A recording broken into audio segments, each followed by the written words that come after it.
The views and opinions expressed on this program are not necessarily those of this station, JVC Broadcasting Management, or its sponsors.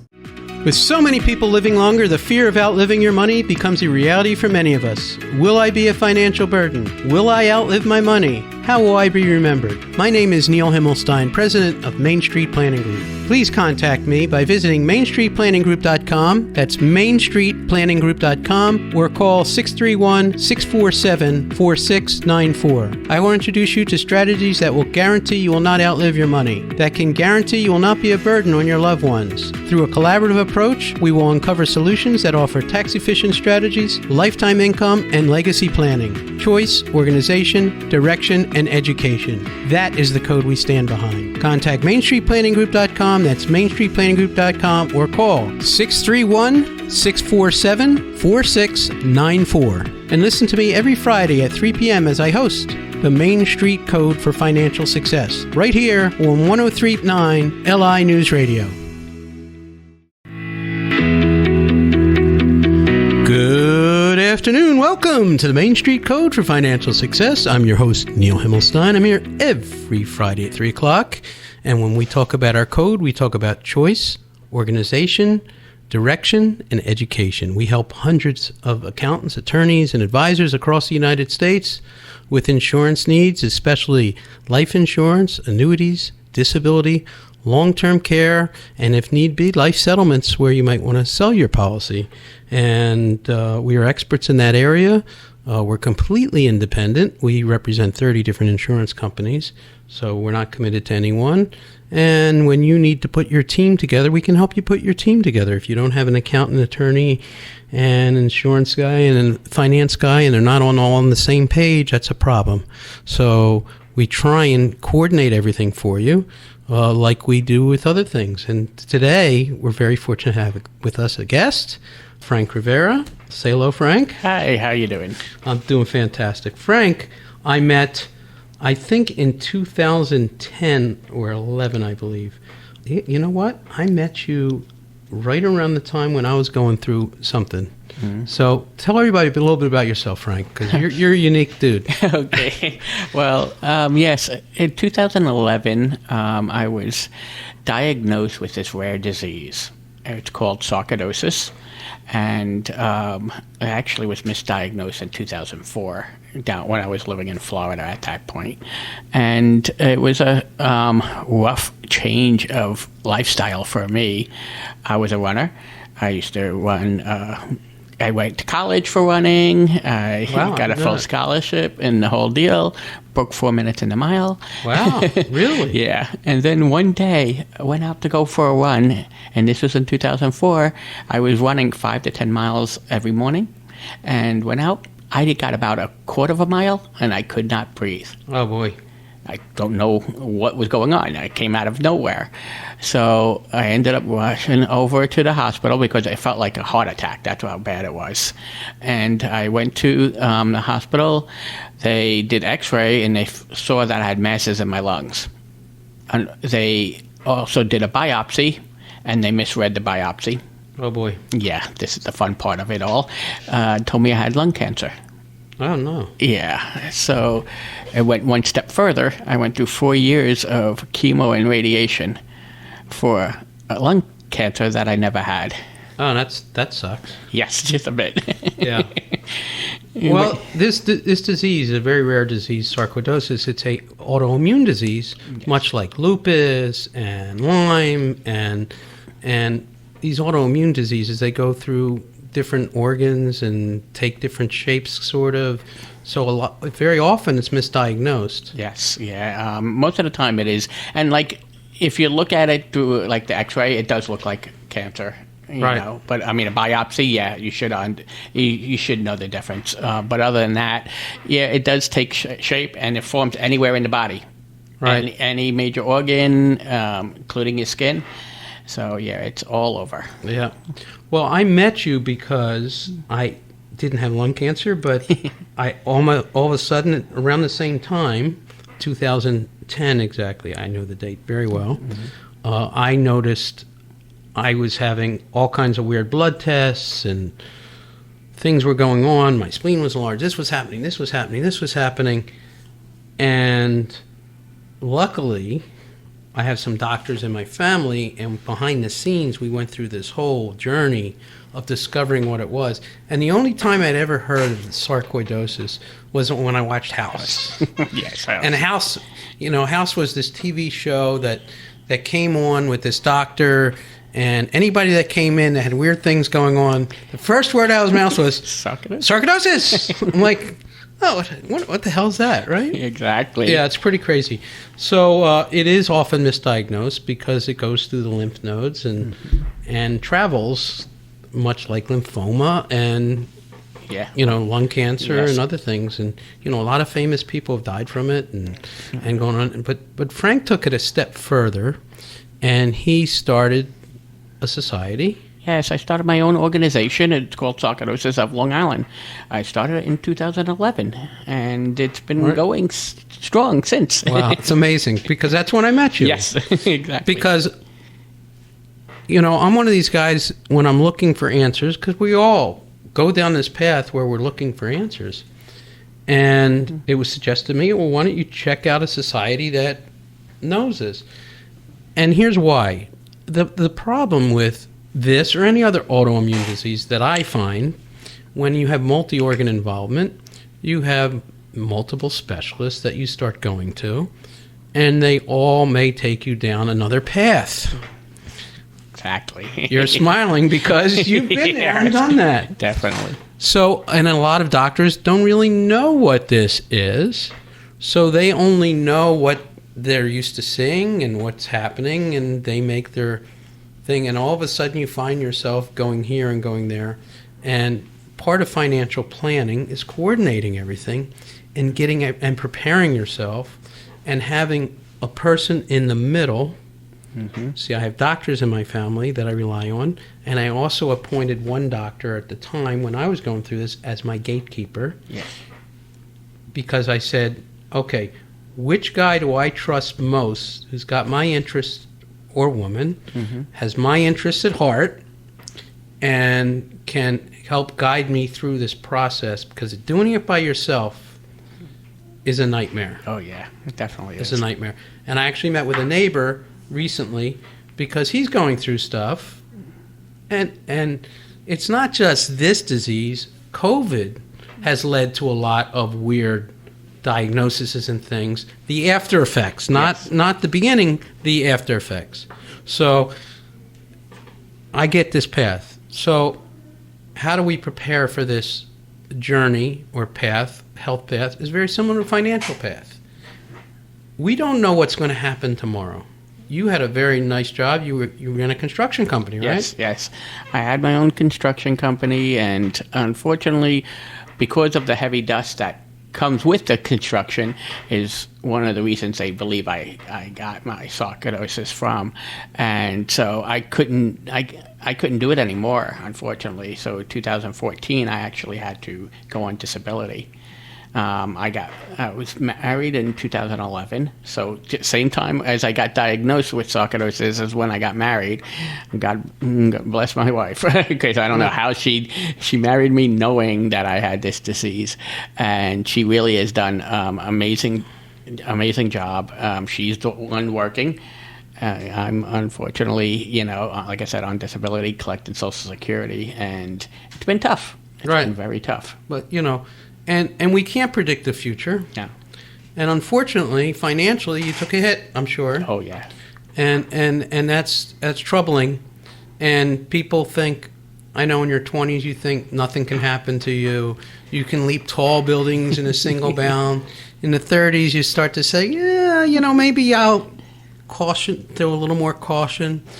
And then, you start to get married and your life changes, and all of a sudden something hits you don't know about. So we like to prepare for the future. I don't want to dwell on the past. I always look towards the future. But at the end of the day, one of the things we talk about on the show all the time is preparing for disability or for long-term care. How do you prepare for it if we don't have a crystal ball, but we can tell you the likelihood something is going to happen to you in your life at some point. Yeah. Or you'll die. I mean, that's just this. Most likely, something's going to happen to you. It always does. Whether it's your mind, whether it's your body. believe it or not, most people today, it's their mind that they can't. And you do a lot with that as well, with the mental aspects of that. And I want to get to that right after the break because the mind is key. Alzheimer's is huge. Mental issues regarding this. Yes. I really want you to go into that in detail. You've been listening to the Main Street Code for Financial Success. If you need to get a hold of me, 631-647-4694. Frank, if they need to get a hold of you, how would they get a hold of you? I have a website. It's called SARC, S-A-R-C of L-I.org. .org. Fantastic. And we'll be right back after this break.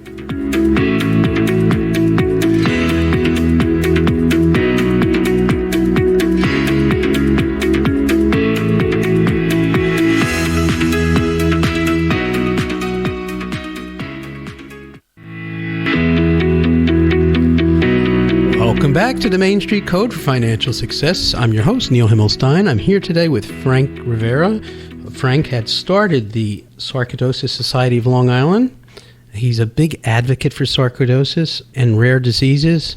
He went to the Senate. He went to government. He fights for people. I remember, I doing the sarcoidosis walk with you, yes. and wearing my purple shirt in pride. Yes. And I met Frank because I have this rare disease, you call it, or autoimmune disease, and I was looking for answers. And every time I hit a wall, I call up Frank and say, "Hey, Frank, do you know somebody who does this?" Because all these doctors specialize in different things. But I noticed there's a lot that goes to having to deal with a health journey, whoever you are, takes its toll on you mentally. And your caregiver or spouse or your children, the people around you, it affects all of them as well. And Frank has gone even further with that in doing something with mental health. So would you talk about that? Sure. I'll just go back really quick to 2015. I was finding out that there was, unfortunately, a high rate of suicide for sarcoidosis patients. There was 30 patients that I knew of that passed away, and out of them, 18 did commit suicide. Oh, that's horrible. Yes. I didn't know that. Yeah, and out of those 18, 12 of them were men. So, and I unfortunately almost went that path because of all the pain and not having enough medicines and just feeling alone. And so I felt if I was this strong, supposedly so strong, and I was going through it, I could imagine how many others were going through it as well. So I first started off with going with online support groups and working with the online support groups because we have so many people in the United States that actually have sarcoidosis now. It's close to that 200,000 level. Wow. Yeah, it's really moving Really? up. Yeah. It moved up a lot because of 9/11 first responders and survivors. It's one of the top diseases for 9/11. Really? I didn't know that. Yeah, and it's also now it's rising also because of the people, the vets who were in burn pits, who were involved with the burn pits. You had told me that the other day. Yes. I was fascinated by that. Yeah, so that is also raising our amount of people that have it, unfortunately. But so I always say when you're dealing with total health, you have to deal with mental and physical, and that's the total health. But there wasn't anywhere for patients to go. Right. We are so shorthanded as it is with mental health care professionals, and it makes it even harder when they have a rare disease or any kind of disorder or a chronic illness. So I decided I talked to a couple of online therapy groups. And I was able to get one onlinetherapy.com. They were actually giving 20% off of the copay. And it doesn't sound like much, but it does. It does add up after a while. Of course. And the more people that we get to join, the lower the more percentage they're going to give us off as well. So we're just trying to help help patients, but not just patients, like you said. It's also the caregivers, it's the family members, it's the whole community. Right. And everybody deals with it different. So we wanted to make sure that they didn't feel alone. My tag is usually "You're not alone." Right. And I want to make sure people don't feel alone, because I felt that way. Right. And if I felt it, I can imagine what others were feeling. Yeah, I'm really sorry, and I know how you address things and approach, and I appreciate you. I really do. I really do appreciate you. It's unsettling when a doctor tells you, "Yeah, you should be fine now." Yeah. Have you heard that one before? Oh yeah. Yeah, all the time. You're fine now. Well, your blood test's good. Oh, you look good. Yeah. Oh, well, I don't feel great. Yeah. And so it's very unsettling. That's a very unsettling conversation, I find. So I get it. I understand it. And, it's a long road. Yeah, one of the things I always tell the patient is always find a doctor that's going to treat the patient, not the disease. Exactly. And because each person has it differently, they call our disease a snowflake disease, because no two snowflakes are the same. Right. So no two sarcoidosis patients are the same as well. Right. So, you need to find that doctor who's going to treat you and not the disease. Right.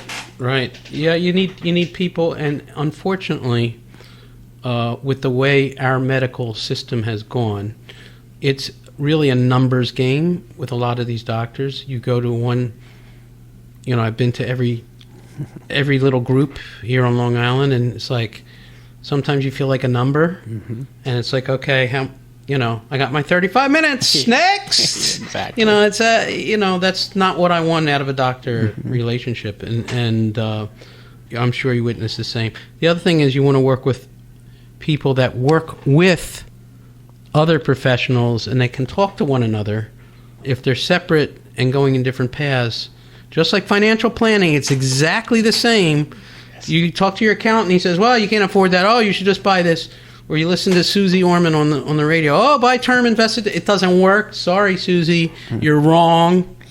Doesn't work, because all of a sudden you get sick and you have no life insurance, and you need it for your family. And guess what? You listen to Susie, buy term, invest the difference. Well, you didn't invest the difference. You bought term, and your term is over.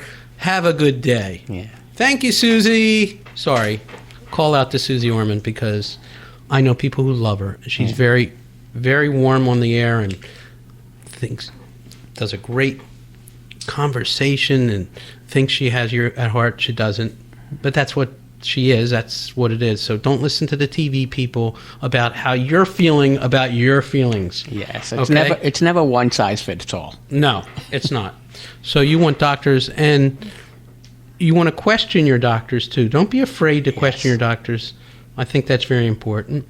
And another word of advice, bring your significant other with you, or somebody with you who can ask questions and listen, and this was advice for my brother, tape record your conversations and review them, because you're not going to remember everything. Yeah.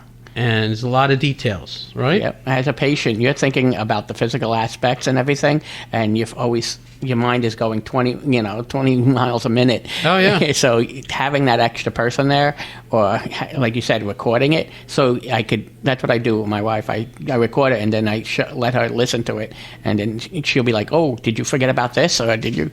Yes, that's good. Yes. Smart. I need to start doing that. It took me a while to do that. But you know what? It's important, because you'll have a conversation, you'll forget exactly some of the details, and then you'll go, oh, geez, what did he say, and what did he do? The other thing that I talk about is review your medical records, make sure they're accurate. Sometimes they'll put codes in your medical records. In the life insurance world, I talked on previous shows where I had someone put in a gentleman's record in 2016 that he had cancer. He never had cancer. He couldn't get life insurance, and now at 75 he's trying to buy life insurance, and we had to reverse that code. Oh, wow. And it took us 8 months, but we did. And his doctor said, oh, that was a mistake. Well, great. He's been denied life insurance for all these years because of that code. So they write things down, or they transcribe them, or you told me about this years ago. There was a medicine that usually is prescribed for cancer that they were using for sarcoidosis. I don't know if they still are. Yes, they are.